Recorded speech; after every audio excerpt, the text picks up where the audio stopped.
Hello, it is Matt, and welcome to me. Now I'm going to talk about this Squire Mustang bullet because I just finished the nut. Actually, I did it this morning, and I've just finished putting the footage together, and I've sped it up because it's boring. And I thought I might just talk through the process. I'm going to be looking at the computer.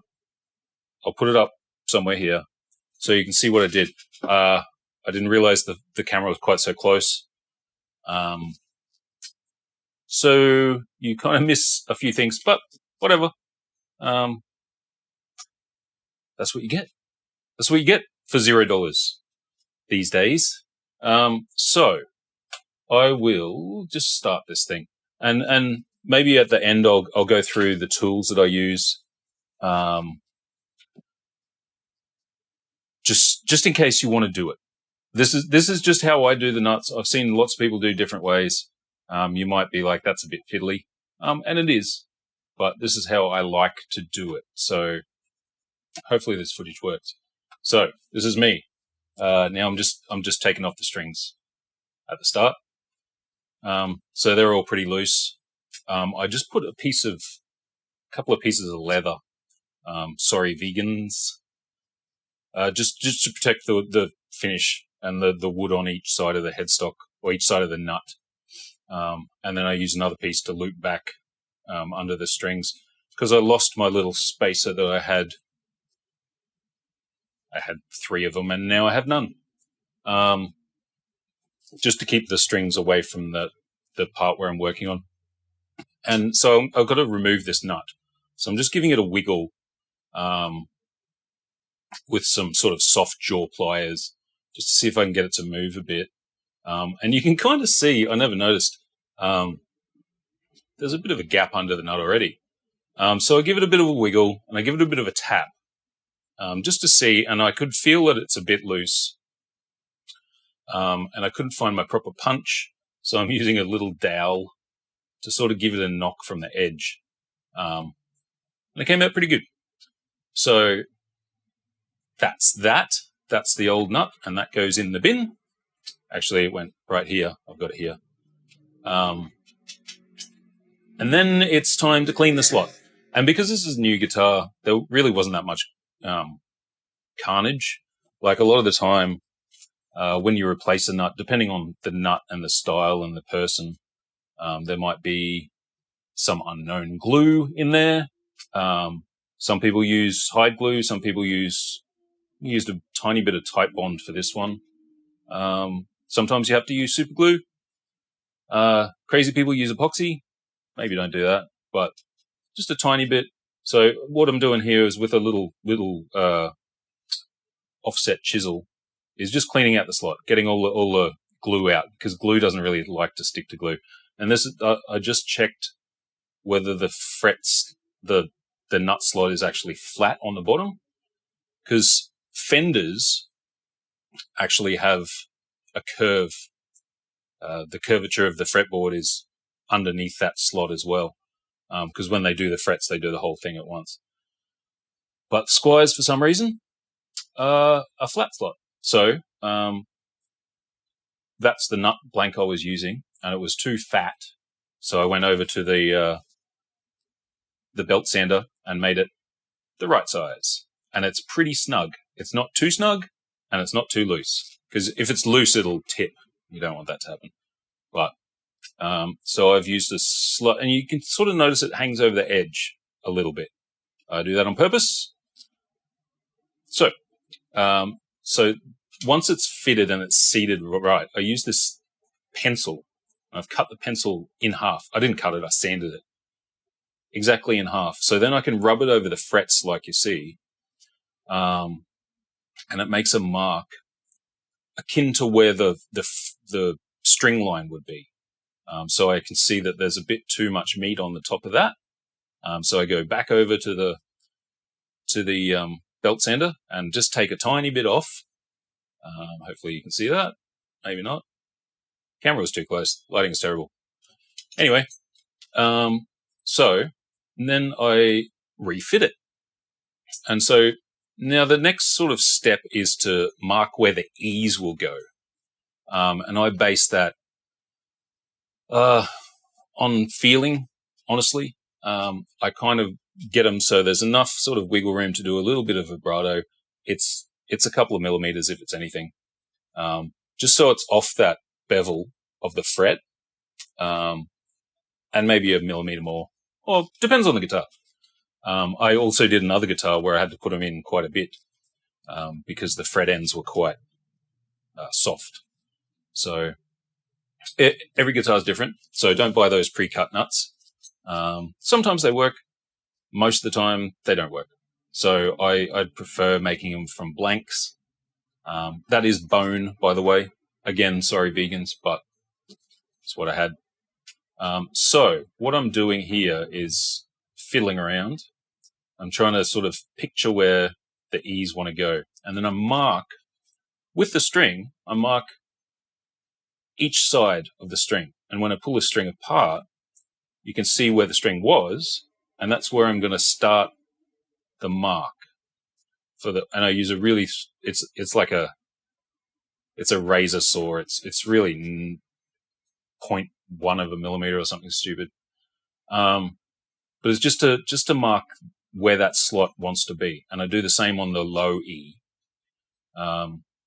So you sort of just draw all around it, draw under the string so you can see where the string was. And then I slot right in between that mark. So then I know where my E's are going to be. It doesn't have to be deep. It's just enough to sort of have the mark there. And it's better than using a pencil because the pencil is a bit squirrely. So then I kind of tune them up a bit, and I kind of just check that spacing is nice. And if it's not nice, I don't know if I do. Just give it a tap with a hammer until they sit where I want them to. If you cut the nut perfectly on the edges first, then you couldn't do that adjustment if something went wacky. Not that it should, but it might. So, and now this is a specialist tool called I don't even know what it's called, nut ruler or something. Probably says it on it. But that string spacing ruler. So that tells me where the other strings should be. So you mark the outside two. No matter what, if you're doing a 7-string, 8-string, 5-string bass, whatever, these things just work because you can't have them equally spaced. If you equally space them, then the bass strings would feel much closer together because they're wider.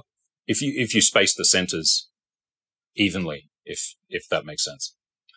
So that ruler is sort of mathematically done to allow for that.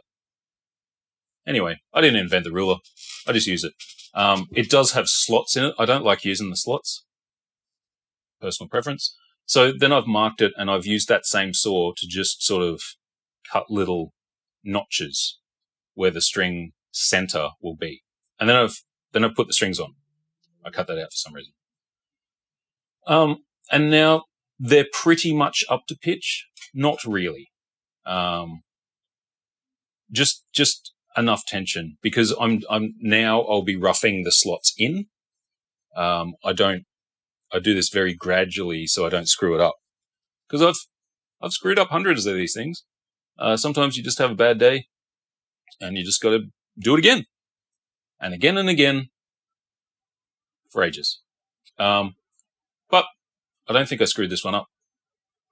Maybe I did. Keep watching. So now I just sort of get the E's I get the slots started.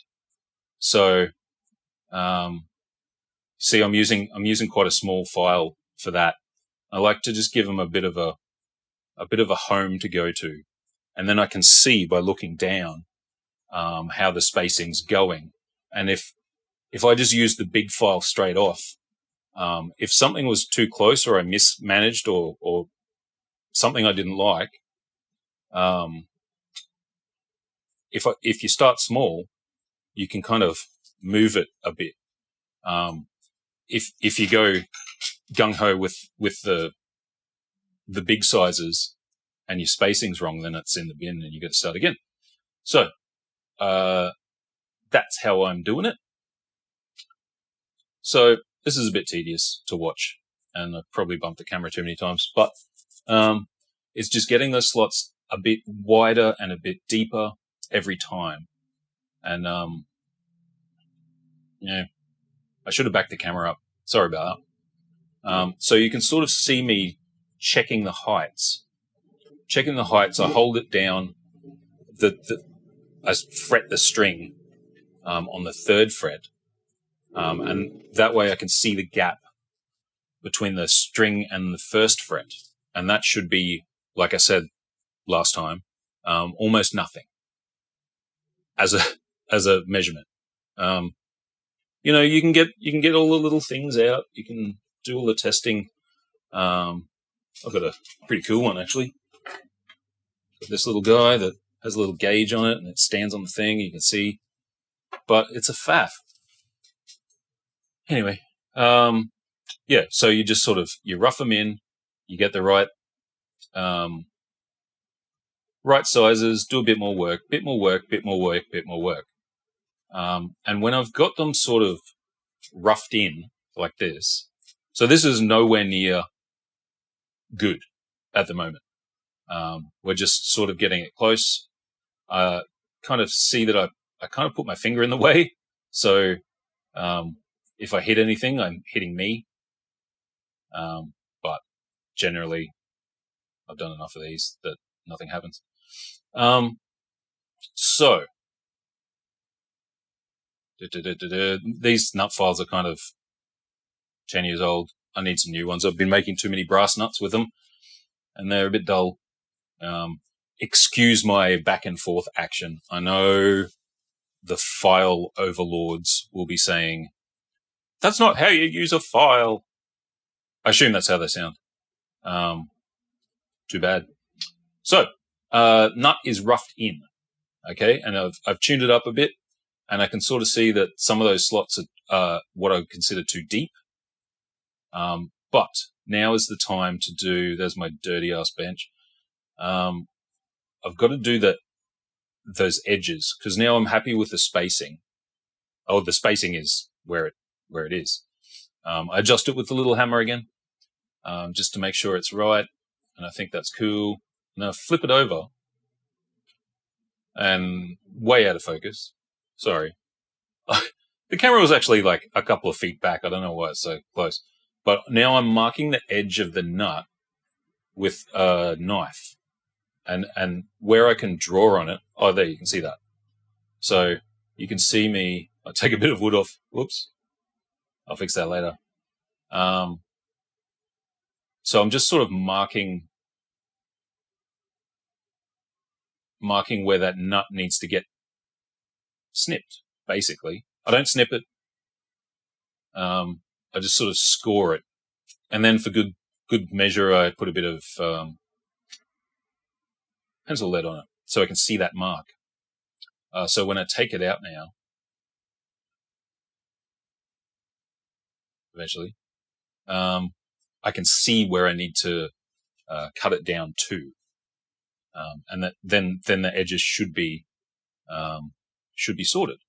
But it's not a once off. I kind of do this a few times. And you'll notice that I've switched the piece of leather over. So now the strings aren't bearing on on the fretboard or the part where the nut isn't. Because if they're too hard, they'll make a mark. It'll be kind of gross. So now you can see I flipped that over. You can see that the string slots are almost at the bottom of that mark that I made previously. Yes, good. I can't see anything. Then I went and trimmed the nut. I didn't show you those steps because I couldn't be bothered. Sorry. Maybe another time. So now I'm refitting the nut, and I should be able to see whether that lined up pretty good. And I think it was all right. As you go, you can sort of feel it. there's a little bit too much on one of those edges, so I had to redo it. That's no biggie. I think that's me redoing it right now. I'm gonna drink a delicious Pepsi Max. Okay, so then I clean it up a bit, get some of the dust out. I'm not gluing it. I just want to make sure, because as you get closer and closer to the end, you don't want to go too far with the nut slots. And if there's stuff in the slot where the nut sits, your accuracy is going to be off. So I kind of clean it out periodically just to make sure. And now I sort of profiled that a bit so it's a bit smoother. Sorry for the camera work, but hopefully you can see it's a little bit smoother. Just rough. It's not shiny or anything. That edge is a bit wrong. Mark it a bit. And now I kind of go through and I draw on it. I draw what I want to change, like Michelangelo. Probably not. I haven't asked him, but he did some incredible work for a Ninja Turtle. Anyway, yep, checking the slots again, doing a bit more work, bit, and still too high. And then when I'm finished this, and I've glued it in, and it's all pretty good, I'm still going to do it more later. It never ends. So anyway, this is me. I'm getting closer. Everything's starting to feel all right. Now it's smaller bits, smaller rubs. What do you call it? Strokes. It's a lot of innuendo for making a nut in November. Anyway, so roughed in again, and now I can sort of see that the closer that these slots get to being finished, the top of the nut needs to come down, because ideally I like to have the wound strings a little bit out of the slot, and then the treble ones. That's why I'm drawing on it there. So that bit has to come down a lot, because I want the wound ones sort of sitting proud, so the tops are free to vibrate, and they're not getting snagged by this sort of situation. I can't do it with my hand. Doesn't matter. You get the drift. But the plain strings should really be in a slot, because you do lots of bending, and if they were like halfway in or out, you'd bend them out of the nut. That's just me. Lots of people do them differently. But I don't know. This is my guitar for now. So I'm doing it like this. So, that's kind of where I want it. Now I haven't done any final smoothing or anything like that. We'll get there. I just want to check it again and fit it again and just sort of make sure that those strings are kind of where I want them. And it looks pretty good. So I'm going to give it a bit of a smooth and a bit of a polish just to make it look finished. Not that we're finished. So I've got the nut out. You can see this a lot better with my eyes. But just using a nail buffer to sort of to make it shiny. And it's kind of nice. So once I've stopped faffing about with that, it just sort of, it makes it look like a purposeful thing. Lots of people just leave them rough, and that's fine. As long as they're functional, then that's all good. But, yeah, I like to make them a bit shiny. Anyway, so once we're done with that, it'll probably look exactly like the plastic nut, but it won't be. So, get to it, mate. Okay, that doesn't look better. Trust me, it looks better. Maybe I'll take a photo, just so you can sort of see. So the next step is, because it's bone, right? Bone's kind of gross. If you think about it, it's bone. So you've got to clean it. And I use, it's naphtha. I use shellite. It's lighter fluid. That's why I've got a lighter fluid can. And I clean the grease off the bone, because it can be a bit weird. And then I clean all the oil and stuff out of the slot, with the same stuff. And you can sort of see how it sort of leaches all the oil out of the wood, and it kind of looks a bit gross. Good. It's supposed to. I don't want that joint being oily. I want it to be nice and clean when I glue it. And what I'm doing off camera, idiot, is just 2 little drops of Type Bond on the bottom side of the nut. And I'm using Type Bond here because, honestly, it's got a nice deep slot to go in. So some nuts I'll actually super glue on because they might not have that back shelf, or they might be a reverse headstock or something with a lot of side force. There's different reasons why you would use different things, but I just use a tiny bit, which I applied with like a toothpick. And you can see it squeezing out on the treble side there. As it sort of seats a bit more, will come out, which is good. Shows me that it doesn't have to be lots, because it'll exist under tension for a while. For all its life. So you don't have to go crazy with the glue. But you do have to use something that dries hard. So I'm using Type Bond. Excuse me. Don't use PVA. Don't use anything gummy. Because that'll maybe affect the tone of the instrument. And then I'd give it a bit of a clean and a wipe, and make sure it's all right. And that's it. We're done. We're not really done. Okay. So now I let that glue dry, and I probably won't touch it for another week.